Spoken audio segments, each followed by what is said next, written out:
Hello everyone, നമുക്ക് പുതിയൊരു notification വന്നത് CISF-ന്റെ കോൺസ്റ്റബിൾ ട്രേഡ്സ്മാൻ ആണ്. ഓക്കെ മക്കളെ, നമുക്കറിയാം ആസാം റൈഫിൾസ് വിളിച്ചിട്ടുണ്ടായിരുന്നു. ഏകദേശം 215 വേക്കൻസി ഉണ്ടായിരുന്നത്. പക്ഷെ ഇവിടെ ഏകദേശം 1161 വേക്കൻസികളുണ്ട്. നല്ല വേക്കൻസികളുണ്ട്. നിങ്ങൾ എന്തായാലും എന്ത് ചെയ്യുക, ഇന്ന് തന്നെ പോയിട്ട് അപ്ലൈ ചെയ്യുക. മൊത്തം ഡീറ്റെയിൽസ്, സിലബസ്, അതുപോലെ തന്നെ പെൺകുട്ടികൾക്കും ആൺകുട്ടികൾക്കും ഇതിൽ എന്ത് ചെയ്യാൻ പറ്റും, അപ്ലൈ ചെയ്യാൻ പറ്റും. അപ്പോൾ മൊത്തം ഡീറ്റെയിൽസ് നമ്മളിതിൽ പറയും. നിങ്ങൾ വീഡിയോ മാക്സിമം സ്കിപ്പ് ചെയ്യരുത്. നമ്മൾ വീഡിയോ ഒക്കെ ഇനിഷ്യലി ആദ്യത്തെ 2-3 മിനിറ്റ് കണ്ടിട്ട് സ്കിപ്പ് ചെയ്ത് പോകുന്ന കൂടുന്നുണ്ട്. നിങ്ങൾ മാക്സിമം എന്ത് ചെയ്യുക, ലാസ്റ്റ് വരെ കാണാൻ ശ്രമിക്കുക. ഓക്കെ, എടാ അപ്ലൈ ചെയ്യേണ്ട ലാസ്റ്റ് ഡേറ്റ് എന്ന് പറയുന്നത് 3 ഏപ്രിലാണ്. അതായത് 2025 ഏപ്രിൽ 3 വരെയാണ് എന്ത് ചെയ്യാൻ പറ്റുക, നിങ്ങൾക്ക് ഇതിന് അപ്ലൈ ചെയ്യാൻ പറ്റുക. അതിന് മുമ്പായിട്ട് എന്ത് ചെയ്യണം, നിങ്ങൾ ഇത് അപ്ലൈ ചെയ്തിട്ടുണ്ടാവണം കേട്ടോ. അതേപോലെ തന്നെ സാലറി എന്ന് പറയുന്നത് 21,700 മുതൽ ഏകദേശം 69,100 വരെയാണ് സാലറി പാക്കേജ് വരുന്നത്. അപ്പൊ നിങ്ങൾ എന്ത് ചെയ്യുക, മാക്സിമം ഇതിന് അപ്ലൈ ചെയ്യണം. ഞാൻ വീണ്ടും പറയാണ്, അപ്ലൈ ചെയ്യാതെ പോകരുത്. എന്നിട്ട് എന്ത് ചെയ്യുക, പഠിക്കാനുള്ള കാര്യങ്ങൾ നമ്മൾ എന്ത് ചെയ്യുക, ഓൺലൈനായിട്ട് തരാം. അതായത് നിങ്ങൾ കുറെ പേര് നമ്മൾ റിക്വയർ ചെയ്തിട്ടുണ്ടായിരുന്നു, എന്ത് ഓൺലൈൻ ക്ലാസ്സുകളും മറ്റും വേണം എന്നുള്ളത് നമ്മൾ 4 പിള്ളേർ പറഞ്ഞിട്ടുണ്ടായിരുന്നു. അത് പ്രകാരം നമ്മൾ എന്ത് ചെയ്തിട്ടുണ്ട്, എല്ലാ ദിവസവും രാത്രി 1 മണിക്കൂർ, തിങ്കൾ തൊട്ട് വെള്ളി വരെ രാത്രി 1 മണിക്കൂർ 7 to 8 ആണ് നമ്മൾ പ്രിഫർ ചെയ്യുന്നത്. നിങ്ങൾ ജോലിക്ക് പോകുന്ന ആൾക്കാർക്കൊക്കെ എന്ത് ചെയ്യാൻ പറ്റും, അപ്പൊ ഈ ഒരു ടൈം കൊണ്ട് പഠിക്കാൻ പറ്റും. 45 മിനിറ്റ് ഓരോ ദിവസം ക്ലാസ്സുകളും, ബാക്കി 15 മിനിറ്റ് നിങ്ങൾക്ക് എന്തായിരിക്കും അന്നത്തെ ക്ലാസ് എടുത്തതിന്റെ ക്വസ്റ്റ്യൻസും വർക്ക്ഔട്ട് ചെയ്യാൻ തരുന്നതാണ് കേട്ടോ. അപ്പൊ അതനുസരിച്ച് നിങ്ങൾക്ക് എന്ത് ചെയ്യാൻ പറ്റും, നിങ്ങളെ അന്നത്തെ ക്ലാസ്സിന്റെ വാലിഡേഷൻ നിങ്ങൾക്ക് അവിടെ തന്നെ ചെയ്യാൻ പറ്റും. ഒരു സിസ്റ്റമാറ്റിക് ആയിട്ട് നമുക്ക് എന്ത് ചെയ്യാം, ക്ലാസ്സും ചെയ്യാം. ഒരു ദിവസം ഒരു സിനിമ കാണുന്ന പൈസയ്ക്ക് ഒരു മാസം നിങ്ങൾക്ക് എന്ത് ചെയ്യാൻ പറ്റും, ഈ ക്ലാസ്സുകൾ അറ്റൻഡ് ചെയ്യാൻ പറ്റും. ഞങ്ങളിത് ചെയ്യുന്നത് നിങ്ങൾ ഓരോരുത്തരും കയറി പോകണം എന്നുള്ളത് കൊണ്ടാണ്. ഓക്കെ, അതായത് നിങ്ങളൊരു ജോലിയിലേക്ക് എത്തിക്കുക എന്നുള്ളതാണ് ഞങ്ങളുടെ ലക്ഷ്യം. അത് യൂണിഫോംഡ് കോഴ്സ് ആണെങ്കിലും ശരി, 10th +2 ലെവൽ ഏത് എക്സാംസ് ആണെങ്കിലും ശരി. ഓക്കെ, നമുക്കിനി ഞാൻ വലിച്ചു കിട്ടത്തില്ല, നമുക്ക് വീഡിയോയിലേക്ക് പോവാം. നോക്കടാ, ഒരു ഇൻട്രൊഡക്ഷൻ മൊത്തം ഒന്ന് അനലൈസ് ചെയ്യണം. നമ്മളിവിടെ ഓർഗനൈസേഷൻ നെയിം ഏതായിരുന്നു, CISF അല്ലെ, central industrial security force. Okay, ഇതിനെപ്പറ്റി അറിയാത്ത ആൾക്കാരുണ്ടെങ്കിൽ നിങ്ങൾ കണ്ടിട്ടുണ്ടാവും. എയർപോർട്ടിലും കാര്യങ്ങളൊക്കെ ഈ തോക്കും പിടിച്ച് കാവലൊക്കെ ആൾക്കാർ കണ്ടാവും. വലിയ പണിയൊന്നും ഇല്ലാത്ത പോസ്റ്റുകളൊന്നാണ് CISF കേട്ടോ, ബാക്കിയുള്ളതിനെ കമ്പയർ ചെയ്യുമ്പോൾ. ഇനി അടുത്ത പോസ്റ്റ് നെയിം വന്നിരിക്കുന്നത് കോൺസ്റ്റബിൾ ഓർ ട്രേഡ്സ്മാൻ ആണ്. വേക്കൻസീസ് 1161 വേക്കൻസികളാണ് മക്കളെ ഇവിടെ വന്നിട്ടുള്ളത്. പിന്നെ നോക്കടാ, കാറ്റഗറി ഗവൺമെന്റ് ജോബിൽ പെടുന്നതാണ്, സെൻട്രൽ ഗവൺമെന്റ് ജോബാണ്. രജിസ്ട്രേഷൻ ഡേറ്റ് വരുന്നത് 5 മാർച്ച് മുതൽ അതുപോലെ തന്നെ 3 ഏപ്രിൽ 2025 വരെ. ഇന്നലെയാണ് സ്റ്റാർട്ട് ചെയ്തതെന്ന് ചുരുക്കം. ഓക്കെ, നിങ്ങൾ ഇപ്പൊ തന്നെ അപ്ലൈ ചെയ്യുക. ലാസ്റ്റിലോട്ട് എന്ത് ചെയ്യും, സ്ഥിരം പറയുന്ന കാര്യം തന്നെ സൈറ്റ് ഹാങ് ആവും. അതിന് മുമ്പായിട്ട് നിങ്ങൾ അപ്ലൈ ചെയ്യണേ. പിന്നെ മോഡ് ഓഫ് അപ്ലിക്കേഷൻ ഓൺലൈൻ ആയിട്ടാണ് നിങ്ങൾ അപ്ലിക്കേഷൻ ചെയ്യേണ്ടത്. സെലക്ഷൻ പ്രോസസ് ആദ്യം ഫിസിക്കൽ എഫിഷ്യൻസി ടെസ്റ്റ് ഉണ്ടാവും, പിന്നെ PST സ്റ്റാൻഡേർഡ് ടെസ്റ്റ് ഉണ്ടാവും, ഡോക്യുമെന്റ് വെരിഫിക്കേഷൻ ഉണ്ടാവും, ട്രേഡ് ടെസ്റ്റ് ഉണ്ടാവും, റിട്ടൺ എക്സാം ഉണ്ടാവും, മെഡിക്കൽ എക്സാം ഉണ്ടാവും. ഇത്രയും കാര്യങ്ങൾ ഉണ്ടാവുന്നത്. സാലറി നമ്മൾ പറഞ്ഞു 21,700 മുതൽ 69,100 വരെയാണ് തരുന്നത്. പേ ലെവൽ 3 പേ സ്കെയിൽ ആണ് വരുന്നത്. ഒഫീഷ്യൽ വെബ്സൈറ്റ് അറിയാലോ, CISF-ന്റെ റിക്രൂട്ട്മെന്റ് വെബ്സൈറ്റ് ആണ്. ലിങ്ക് ഒന്നെങ്കിൽ നമ്മുടെ ടെലഗ്രാം ഗ്രൂപ്പിൽ കൊടുക്കുക, ഒഫീഷ്യൽ നോട്ടിഫിക്കേഷൻ എന്ത് ചെയ്യുക, നമ്മളെ ടെലഗ്രാം ഗ്രൂപ്പിൽ ഇടാം, അല്ലെങ്കിൽ നമ്മളെ ഡിസ്ക്രിപ്ഷനിൽ ഇടാം കേട്ടോ. ഇനി അടുത്ത് നോക്കടാ, CISF-ന്റെ കോൺസ്റ്റബിൾ ട്രേഡ്സ്മാൻ വരുന്നത് നോട്ടിഫിക്കേഷൻ വന്ന ഡേറ്റ് 25 ഫെബ്രുവരി ആയിരുന്നു അല്ലെ. അതേപോലെ 5 മാർച്ചിന് അപ്ലൈ ചെയ്യാൻ സ്റ്റാർട്ട് ചെയ്തു. അതുപോലെ എന്താണ് ലാസ്റ്റ് ഡേറ്റ് വരുന്നത് 3 ഏപ്രിൽ ആണ്. 3 ഏപ്രിലോട് കൂടി എന്ത് ചെയ്യണം, ഫീസും എല്ലാം അടച്ചിട്ടുണ്ടാവണം നിങ്ങൾ കേട്ടോ. ഇനി നമുക്ക് വേക്കൻസികൾ പ്രോപ്പറായിട്ട് ചെക്ക് ചെയ്യാം. നമുക്ക് വന്നിരിക്കുന്നത് ആൺകുട്ടികൾക്കും അതുപോലെ തന്നെ പെൺകുട്ടികൾക്കും എന്ത് വന്നിട്ടുണ്ട്, വേക്കൻസി വന്നിട്ടുണ്ട് കേട്ടോ. ആദ്യം കോൺസ്റ്റബിൾ കുക്ക് 400 വേക്കൻസിയാണ് ആൺകുട്ടികൾക്ക് വന്നിട്ടുള്ളത്. പെൺകുട്ടികൾക്ക് 44 വേക്കൻസിയാണ്. അങ്ങനെ ടോട്ടൽ 444. പിന്നെ ESM-ന് എന്ത് വന്നിട്ടുണ്ട്, 49 വേക്കൻസി വന്നിട്ടുണ്ട്. അങ്ങനെ മൊത്തം 493 വേക്കൻസി അവിടെ തന്നെ നമുക്ക് വന്നിട്ടുണ്ട്, കുക്കിന്റെ വേക്കൻസി കേട്ടോ. എടാ, ഇതെന്ന് പറയുന്നത് അറിയാലോ, ട്രേഡ് പോസ്റ്റുകളാണ്. ട്രേഡ് പോസ്റ്റുകൾ എന്ന് പറഞ്ഞാൽ കുക്ക്, വെൽഡർ, അതുപോലെ തന്നെ ബാർബർ ഒക്കെ അങ്ങനത്തെ പോസ്റ്റുകളാണ് ഉണ്ടാവുക. അപ്പൊ മടി കാണിച്ച് നിൽക്കൊന്നും വേണ്ട, നിങ്ങൾക്ക് സ്കിൽ ഉണ്ടെങ്കിൽ എന്താവുന്നതാണ്, പോകാവുന്നതാണ്. ഓക്കെ, ഇനി അടുത്തത് കോൺസ്റ്റബിൾ കൊബ്ലർ വന്നിട്ടുണ്ട്. ഏകദേശം 9 വേക്കൻസികളാണ്. അത് കോൺസ്റ്റബിൾ ടൈലർ 23 വേക്കൻസിയാണ്. കോൺസ്റ്റബിൾ ബാർബർ വന്നിരിക്കുന്നത് 199 വേക്കൻസിയാണ്. കോൺസ്റ്റബിൾ വാഷർമാൻ വന്നിരിക്കുന്നത് 262 വേക്കൻസിയാണ്. Constable sweeper 152 vacancy. Constable painter 2 vacancy. Constable carpenter 9 vacancy. Constable electrician ഏകദേശം 4 വേക്കൻസികൾ വന്നിട്ടുണ്ട്. കോൺസ്റ്റബിൾ മെയില് 4 വേക്കൻസിയാണ്.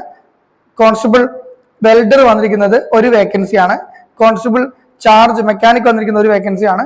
കോൺസ്റ്റബിൾ MPS അറ്റൻഡന്റ് വന്നിരിക്കുന്നത് 2 വേക്കൻസിയാണ്. അങ്ങനെ മൊത്തം ആൺകുട്ടികൾക്ക് 945 വേക്കൻസിയും പെൺകുട്ടികൾക്ക് 103 വേക്കൻസിയും വന്നിട്ടുണ്ട്.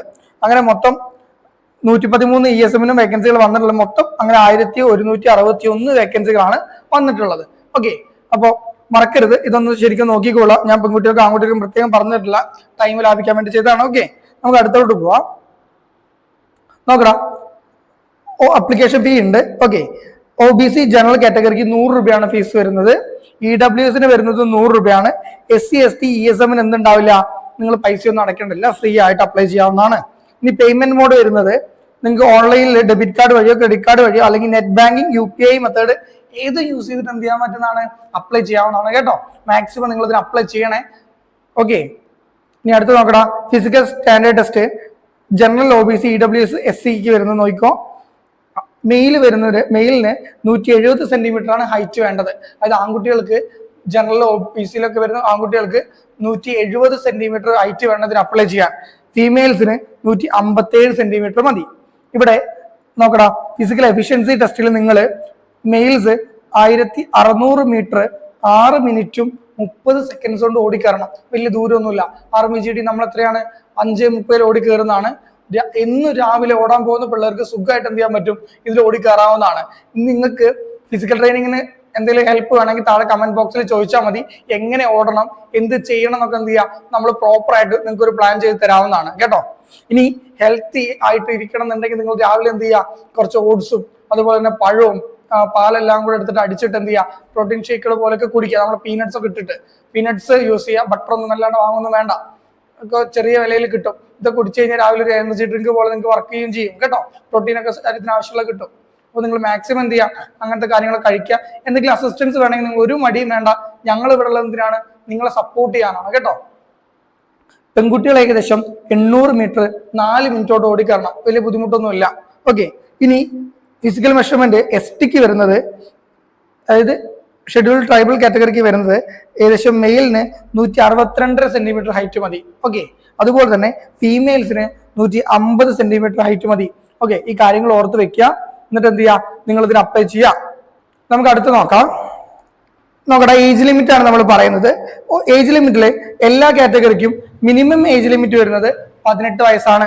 എന്നാൽ 23 വയസ്സാണ് മാക്സിമം ഏജ് ലിമിറ്റ് വരുന്നത്. ഇനി OBC SC ST കാറ്റഗറിക്ക് റിലാക്സേഷൻ ഉണ്ടാവും. OBCക്ക് 23+3 ആണ് വരുന്നത്. SC STക്ക് 23+5 ആണ് വരുന്നത്.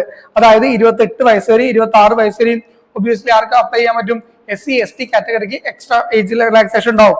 ഏത് കാറ്റഗറി ആണെങ്കിലും 10ാം ക്ലാസ് പാസ്സായാൽ മാത്രമേ ഇതിന് അപ്ലൈ ചെയ്യാൻ പറ്റുള്ളൂ. 10th ലെവൽ എക്സാം ആണ്, ആ ലെവലിൽ ഡിഫിക്കൽട്ടി ഉണ്ടാവുള്ളൂ കേട്ടോ. ഞാൻ അടുത്ത് നോക്കണം, സെലക്ഷൻ പ്രോസസ് നമ്മൾ നേരത്തെ ഒന്ന് സൂചിപ്പിച്ചിട്ടുണ്ടായിരുന്നു. ആദ്യം നടക്കാൻ പോകുന്നത് PET ആണ്, ഫിസിക്കൽ എഫിഷ്യൻസി ടെസ്റ്റ്. രണ്ടാമത് PST standard test. Document verification ഉണ്ടാവും. കൊണ്ടുകൊണ്ട് ഡോക്യുമെന്റ് എന്നൊക്കെ ഇതിന്റെ എക്സാം വരുന്ന സമയത്ത് നമ്മൾ ഡീറ്റെയിൽ ആയിട്ട് ഒരു വീഡിയോ കൂടി ചെയ്തു തരാം കേട്ടോ. ആ സമയത്ത് നമ്മൾ പറയുന്ന എല്ലാ ഡോക്യുമെന്റും നിങ്ങൾ കൊണ്ടുപോകണം. അതുപോലെ തന്നെ ട്രേഡ് ടെസ്റ്റ് ഉണ്ടാവും, റിട്ടൺ എക്സാം, മെഡിക്കൽ എക്സാം, ഇത്രയാണ് ഉണ്ടാവുക. പേ സ്കെയിൽ നമ്മൾ പറഞ്ഞു തന്നെ 21,700 തൊട്ടിട്ട് 69,100 വരെ കേട്ടോ. ഇനി അടുത്ത് ചോദിക്കോ, എങ്ങനെ അപ്ലൈ ചെയ്യാന്നാണ്. നിങ്ങൾ എന്ത് ചെയ്യുക, recruitment constable CISF constable tradesman 2025 എന്ന് പറയുന്ന റിക്രൂട്ട്മെന്റ് പോർട്ടലിൽ കയറുക. എന്നിട്ട് അത് താഴോട്ട് പോകുമ്പോൾ ഇമ്പോർട്ടന്റ് വെബ് ലിങ്ക് സെക്ഷൻ കാണാം. ലിങ്കിന്റെ സെക്ഷൻ ഒക്കെ ഞാൻ താഴെ ഡിസ്ക്രിപ്ഷനിൽ കൊടുക്കാം, അതോടെ നിങ്ങൾ ടെൻഷൻ അടിക്കണം. ആ ലിങ്കിൽ പോയിട്ട് നിങ്ങൾ എന്ത് ചെയ്യുക, പേജ് വരും. അവിടുന്ന് എടുത്തിട്ട് എന്ത് ചെയ്താൽ മതി, ആവശ്യമുള്ള സിഗ്നേച്ചറും നിങ്ങളുടെ ഫോട്ടോയും ഡോക്യുമെന്റ്സിൽ അവിടെ അഡ്മിറ്റ് കൊടുക്കുക. എന്നിട്ട് എന്ത് ചെയ്യുക, നിങ്ങൾ പറയുന്ന 100 രൂപ ഫീസ് അടയ്ക്കുക, ആൾക്കാർ ഫീസ് അടയ്ക്കുക. അല്ലാത്ത ആൾക്കാർ എന്ത് ചെയ്യുക, കംപ്ലീറ്റ് രജിസ്ട്രേഷൻ കംപ്ലീറ്റ് ചെയ്തതിനു ശേഷം ഓക്കെ കൊടുത്താൽ മതി കേട്ടോ. എന്നിട്ട് നിങ്ങൾ അതിന്റെ പ്രിന്റ് ഔട്ട് എടുത്തിട്ട് നിങ്ങൾ കയ്യിൽ വെക്കണം. ഒന്ന് മൊബൈലിലും വെച്ചോ, ഒന്ന് പ്രിന്റ് ഔട്ട് എടുത്ത് കയ്യിലും വെക്കണം. കാരണം RPFന് നിങ്ങൾക്ക് അറിയാം, അങ്ങോട്ട് കയറി ചെക്ക് ചെയ്യാനും ആ സിറ്റി സ്ലിപ്പ് വന്ന സമയത്തൊന്നും രജിസ്ട്രേഷൻ നമ്പർ ആർക്കും അറിയണ്ടായിരുന്നില്ല. അതുകൊണ്ടാണ് ഞാൻ ആദ്യം പറയുന്നത്, എന്ത് ചെയ്യുക, ഈ പ്രിന്റ് ഔട്ട് ഫോം നിങ്ങൾ കയ്യിൽ വെക്കുക, ഒന്ന് മൊബൈലിലും വെക്കുക, ഒന്ന് കയ്യിലും വെക്കുക. ഇനി അതൊന്നും ഇല്ലാത്ത ആൾക്കാർ എന്ത് ചെയ്യുക, നിങ്ങൾ ഗേൾ ഫ്രണ്ട്സിനോ ബോയ് ഫ്രണ്ട്സിനോ അയച്ചിടുക, അവരത് സേഫ് ആയിട്ട് വെച്ചോളും കേട്ടോ. പെണ്ണില്ലാത്തവരോട് എനിക്കൊന്നും പറയാനില്ല, ടെലഗ്രാമിൽ എങ്ങനെ ഇട്ട് വെച്ചോളാം, അവിടെ കിടന്നോളാം കേട്ടോ. അടുത്ത എക്സാമിനേഷൻ സീക്വൻസ് ആണ്. എക്സാമിനേഷൻ സീക്വൻസിൽ നിങ്ങൾക്ക് മൊത്തം വരുന്നത് 2 മണിക്കൂറിന്റെ എക്സാംസ് ആണ്. ഓക്കെ, ക്വസ്റ്റ്യൻസ് 100 ക്വസ്റ്റ്യൻസ് ഉണ്ടാവും, 100 mark. Okay, multiple choice questions ആണ്. അതുപോലെ തന്നെ ഓരോ ശരി ഉത്തരത്തിനും നിങ്ങൾക്ക് എന്തുണ്ടാവും, 1 മാർക്ക് ഉണ്ടാവും. നെഗറ്റീവ് മാർക്കിംഗ് ഉണ്ടാവില്ല. അതായത് ഇവിടെ നെഗറ്റീവ് മാർക്കില്ല, ധൈര്യമായിട്ട് കറക്കി കുത്തിക്കോ. എക്സാം നിങ്ങൾ ഫിസിക്കൽ പാസ്സായിട്ട് എക്സാമിന് പോകുന്ന സമയത്ത് നെഗറ്റീവ് മാർക്കിനെ പറ്റി ചിന്തിക്കേ വേണ്ട. 100 മാർക്കിൽ നിങ്ങൾ എന്ത് ചെയ്യണം, മിനിമം 35% മേലെ നിങ്ങൾ പാസ്സായിട്ടുണ്ടാവണം, വാങ്ങിയിട്ടുണ്ടാവണം കേട്ടോ. മിനിമം ഞാൻ പറയുകയാണെങ്കിൽ 50% പറയുള്ളൂ. നിങ്ങളെ കൊണ്ട് പറ്റുന്ന കേസേ ഉള്ളൂ. ഇതൊക്കെ ബേസിക് 10th ലെവൽ എക്സാം ആണെന്ന് മാത്രം നിങ്ങൾ കരുതിയാൽ മതി. നിങ്ങളെ കൊണ്ട് പറ്റും കേട്ടോ. ഇനി ജനറൽ അവയർസിന് 20 ക്വസ്റ്റ്യൻസ് ആണുള്ളത്. അതുപോലെ തന്നെ എലിമെന്ററി മാത്തമാറ്റിക്സ് 20 ക്വസ്റ്റ്യൻസ് ഉണ്ട്. അനലിറ്റിക്കൽ ആപ്റ്റിറ്റ്യൂഡിന് 20 ക്വസ്റ്റ്യൻസ് ഉണ്ട്. അതുപോലെ തന്നെ ability to observe and distinguish, അതായത് നിങ്ങളുടെ മൈൻഡ് ഒബ്സർവേഷൻ കപ്പാസിറ്റി ഒക്കെ നോക്കുന്നതിന് 20 ക്വസ്റ്റ്യൻസ് ഉണ്ടാവും. പിന്നെ basic knowledge of Hindi and English, അവിടുന്ന് എന്തുണ്ടാവും, നിങ്ങൾക്ക് ഒരു 20 ചോദ്യങ്ങൾ ഉണ്ടാവും. ഇത്രയും ക്വസ്റ്റ്യൻസ് ആണ് എന്തുണ്ടാവുക, റിട്ടൺ എക്സാമിന് ഉണ്ടാവുക. നമുക്ക് സിലബസ് ഒന്ന് ഡീറ്റെയിൽ ആയിട്ട് നോക്കടാ. ജനറൽ അവയർസിന് കൾച്ചർ, ജോഗ്രഫി, എക്കണോമിക്സിന് India and its neighbouring countries, sports, history, general polity including Indian constitution, scientific research. Okay, ഇതൊന്നും ഓർത്ത് സെറ്റ് ആക്കണ്ട. ഇത് നമ്മൾ ഓൺലൈൻ ക്ലാസ്സുകളിൽ നമ്മൾ ജനറൽ അവയർനെസ് നമ്മൾ ഓൺലൈൻ ക്ലാസ്സിൽ നമ്മൾ ക്ലിയർ ചെയ്യും. അതുപോലെ തന്നെ general knowledge of elementary mathematics, ഇവിടെ ബേസിക് അരിത്തമാറ്റിക്കൽ ഓപ്പറേഷൻസ്, ഗുണിക്കാൻ, കുറയ്ക്കാൻ, അതുപോലെ തന്നെ എന്ത് ചെയ്യണം, ഹരിക്കാനൊക്കെ ഘടക്രിയകളൊക്കെ അറിഞ്ഞിട്ടുണ്ടാവണം, പഠിപ്പിച്ചു തരാം, കുഴപ്പമില്ല. Relationship between numbers, ratio and proportion, percentages, interest, അതുപോലെ തന്നെ averages, discount, profit and loss, mensuration, അതുപോലെ തന്നെ use of tables and graphs, ratio and time and distance, ഇത്രയും കാര്യങ്ങൾ അവിടെ അറിഞ്ഞിട്ടുണ്ട്. അതുപോലെ തന്നെ analogies, trigonometry, algebra, statistics, arithmetic, പിന്നെ ജോമെട്രി, അതുപോലെ അനാലിസിസ്, പിന്നെ decision making, verbal and figure classification, relationship concept, arithmetical number series, ഇത്രയും കാര്യങ്ങൾ അവിടെ അറിയണം. അനലിറ്റിക്കൽ ആപ്റ്റിറ്റ്യൂഡിൽ space visualisation, visual memory, analysis, judgement, similarities and differences, problem solving, decision making, non verbal series, arithmetical number series, അതുപോലെ തന്നെ discriminating observations, അതുപോലെ relationship concept, പിന്നെ basic knowledge in Hindi or English ആണ്. English grammar, parts of speech, tense, അതുപോലെ voice change, narration ഒക്കെ ഇവിടെ നിങ്ങൾ അറിയണം. പിന്നെ arrangement of articles, singular, plural, degree comparison ഒക്കെ നിങ്ങൾ അറിയണം. Sentence structure, synonyms, antonyms and their correct usage, basics of English language, English vocabulary, comprehension reading, ഇത്രയും കാര്യങ്ങളാണ് നിങ്ങളെ ടെസ്റ്റുകളിൽ വരുന്നത്. ഓക്കെ, ഇനി അടുത്ത് നോക്കണം. റിക്വയർമെന്റ്സും വേക്കൻസിന്റെ വന്നിരിക്കുന്ന റിക്വയർമെന്റ്സ് ആണ് നമുക്ക് നോക്കാനുള്ളത്. കുക്ക് നോക്കടാ. Cooking of chapati, rice and cooking of vegetables, dal, sambar, idli etcetera. Cooking of meat, fish, egg, ഗീർ, ഇങ്ങനത്തെ സാധനങ്ങളൊക്കെ എന്ത് ചെയ്യണം, നിങ്ങൾക്ക് കുക്ക് ചെയ്യാൻ അറിഞ്ഞിരിക്കണം എന്നാണ് പറയുന്നത്. അതുപോലെ തന്നെ ബൂട്ട് മേക്കർ ഓർ കോബ്ലറിൽ polishing of shoes, handling of tools, cutting of leather, repair, stitching of shoes, അങ്ങനത്തെ കാര്യങ്ങളൊക്കെ. ഈ tailor taking measurement of personal, cutting of clothes, stitching of uniforms, ഇത്രയും കാര്യങ്ങൾ ടൈലേഴ്സിന് അറിയണ്ടേ. ബാർബേഴ്സ് അറിയാലോ, മുടി വെട്ടാനും ഇതിലൊക്കെ അറിയണം. അതുപോലെ തന്നെ washerman, washing of clothes, iron, khaki, ആ യൂണിഫോംസ് ഒക്കെ എന്ത് ചെയ്യാം, അയൺ ചെയ്യാനും അതുപോലെ തന്നെ അലക്കിയിട്ട് വൃത്തിയാക്കി അവിടെ വെക്കാനൊക്കെയാണ്. സ്വീപ്പർ അറിയാം, ക്ലീനിങ് ജോബാണ്, തുടക്കിയ വൃത്തിയാക്കുകയൊക്കെ ചെയ്യാം. പെയിന്റർ കളറും അതുപോലെ പെയിന്റ് ചെയ്യാനൊക്കെ അറിഞ്ഞിട്ടുണ്ടാവണം. പെയിന്റിങ്, ചിത്രം വരയ്ക്കാനൊക്കെ അറിയണമെങ്കിൽ ദാറ്റ്സ് എ ഗുഡ് ഓപ്പർച്യൂണിറ്റി. പിന്നെ preparation of mason, preparation of masala mason, construction work, plastering work, down floor tiles, plastering floor, അങ്ങനത്തെ പരിപാടികളൊക്കെയാണ്. Plumber to lay pipe line, repair of plumber ഒക്കെ അറിയാലോ. ഇതിനൊക്കെ ITI സർട്ടിഫിക്കറ്റ്സ് ഒക്കെ ഉണ്ടെങ്കിൽ നിങ്ങൾക്ക് എന്ത് ചെയ്യും, അതാത് ട്രേഡുകളിൽ സർട്ടിഫിക്കേഷൻസ്. ഇപ്പൊ കുക്കിന് നിങ്ങൾ എന്തെങ്കിലും ഹോട്ടൽ മാനേജ്മെന്റ് കോഴ്സ് കഴിഞ്ഞിട്ടുണ്ടെങ്കിൽ അതൊക്കെ ഒരു പോസിറ്റീവ് അഡിക്ഷൻ കൂടിയാണ് കേട്ടോ. ഇനി മാലി നോക്കടാ. പ്ലാന്റേഷൻസ് ആൻഡ് മേക്കിംഗ് ഗ്രാഫ്റ്റ്സ്, അതായത് ഈ അവിടുത്തെ തോട്ടം നനയുക, അങ്ങനത്തെ പരിപാടിയൊക്കെയാണ്. പിന്നെ വെൽഡർ, നിങ്ങൾക്ക് എന്ത് ചെയ്യണം, വെൽഡ് ചെയ്യാൻ അറിഞ്ഞിട്ടുണ്ടാവണം. ഓക്കെ, പ്രാക്ടിക്കലും ഗ്യാസ് വെൽഡിംഗ് ഒക്കെ അറിഞ്ഞിട്ടുണ്ടാവണം കേട്ടോ. ഇനി അടുത്ത് നോക്കോടാ. ഓൺലൈൻ ഫോം, നിങ്ങൾ അവിടെ ഡോക്യുമെന്റ്സ് അപ്ലൈ ചെയ്യേണ്ട സമയത്ത് വേണ്ട ഡോക്യുമെന്റ്സിന്റെ കാര്യമാണ് നമ്മൾ പറയുന്നത്. നിങ്ങൾ കൊണ്ടുപോകേണ്ട ഡോക്യുമെന്റ്സ് എന്ന് പറയുന്നത് മെട്രിക്കുലേഷൻ ഓർ ഇക്വാലൻസ് സർട്ടിഫിക്കേഷൻ. എന്ത് ചെയ്യണം, നിങ്ങൾ 10ാം ക്ലാസ്സിന്റെ പ്രൂഫ് അവിടെ കൊടുത്തിട്ടുണ്ടാവണം. അതുപോലെ തന്നെ ITI സർട്ടിഫിക്കേഷൻ, നിങ്ങൾ ഏതെങ്കിലും സ്കിൽഡ് ട്രേഡിൽ ITI സർട്ടിഫിക്കറ്റ്സ് ഉണ്ടെങ്കിൽ നിങ്ങൾ എന്ത് ചെയ്യണം, അത് അവിടെ അപ്ലൈ ചെയ്തിട്ടുണ്ടാവണം. അടുത്തത് category certificate, SC ST OBC EWS ആണെങ്കിൽ നിങ്ങൾ ആ കാറ്റഗറി കാസ്റ്റ് സർട്ടിഫിക്കറ്റ് എന്ന് പറയും അല്ലേ, ആ സർട്ടിഫിക്കറ്റ് നിങ്ങൾ കൊണ്ടുപോകണം കേട്ടോ. ഇനി ഡൊമിസൈൽ സർട്ടിഫിക്കറ്റ്, നമ്മൾ കോംപ്ലിമെന്ററി ആയിട്ട് പറയുന്ന കാര്യമാണ്. ഡൊമിസൈൽ ഇപ്പോൾ ഇമ്പോർട്ടന്റ് ആണ്. അപ്ലൈ ചെയ്യുന്ന ഓൺലൈൻ അപ്ലിക്കേഷന് ഈ സർട്ടിഫിക്കറ്റ്സ് ഒക്കെ ആവശ്യമാണ് കേട്ടോ. ഇനി അതുപോലെ തന്നെ പാസ്പോർട്ട് സൈസ് ഫോട്ടോ, അതായത് പാസ്പോർട്ട് അറിയാലോ, വൈറ്റ് ബാക്ക്ഗ്രൗണ്ടിൽ നിങ്ങൾ വൃത്തിയുള്ള ഒരു ഫോട്ടോ, റീസെന്റ് ഫോട്ടോഗ്രാഫ് കേട്ടോ. 3 മാസത്തിന് മുമ്പുള്ള ഫോട്ടോ എവിടെയും കൊടുക്കാതിരിക്കുക മാക്സിമം. അതുപോലെ valid government issued ID, Aadhaar card എന്ത് ചെയ്യുക, ആധാർ കാർഡ് ഇല്ലാത്ത ആൾക്കാർ വോട്ടർ ID ഓർ എന്ത് ചെയ്യുക, പാൻ കാർഡ്, അങ്ങനത്തെ ഐറ്റംസ്, പാസ്പോർട്ട് ഒക്കെ യൂസ് ചെയ്യാം. ഇനി എക്സ് സർവീസ്മാൻ ആണെങ്കിൽ ഡിസ്ചാർജ് സർട്ടിഫിക്കറ്റും കൂടി കൊണ്ടുപോകാം. അപ്പൊ ഇത്രയും കാര്യങ്ങളാണ് നിങ്ങളോട് പറയാനുള്ളത്. ഏകദേശം കാര്യങ്ങളെല്ലാം ഞാൻ എന്ത് ചെയ്തിട്ടുണ്ട്, നിങ്ങളോട് ഡിസ്കസ് ചെയ്തിട്ടുണ്ട്. അപ്പൊ ഇനി എന്തെങ്കിലും കൂടുതൽ അറിയണമെന്നുണ്ടെങ്കിൽ നിങ്ങൾ കമന്റ് ബോക്സിൽ ചോദിക്കുക. മാക്സിമം എന്ത് ചെയ്യുക, നിങ്ങൾ ഇതിന് അപ്ലൈ ചെയ്യുക, ഇതിനു വേണ്ടി ഒന്ന് ട്രൈ ചെയ്യുക. കറക്കി കുത്താവുന്ന എക്സാം ആണ്. അതുപോലെ തന്നെ ഡെയിലി ഓടുന്ന പിള്ളേരാണെങ്കിൽ ഇതിന്റെ ഫിസിക്കലും നിങ്ങൾക്ക് ട്രാക്ക് ചെയ്യാൻ പറ്റും. ഞാൻ ഒരു കാര്യം ഉറപ്പിച്ച് പറയാൻ നിങ്ങളോട്, നിങ്ങളൊരു ലക്ഷ്യം വെച്ച് അതിന് മുമ്പോട്ട് പോവുകയാണെങ്കിൽ നിങ്ങളെ എല്ലാവരും സപ്പോർട്ട് ചെയ്യും. ഞങ്ങൾ ഉൾപ്പെടെ എല്ലാവരും നിങ്ങളെ കൂടെ തന്നെ ഉണ്ട്. നമ്മളിത് ഓൺലൈൻ നോട്ടിഫിക്കേഷൻസും ഓൺലൈൻ ക്ലാസ്സുകളും തരുന്നത് നിങ്ങൾക്കൊരു ജോലി എന്നുള്ളൊരു കൺസെപ്റ്റോട് കൂടിയാണ്.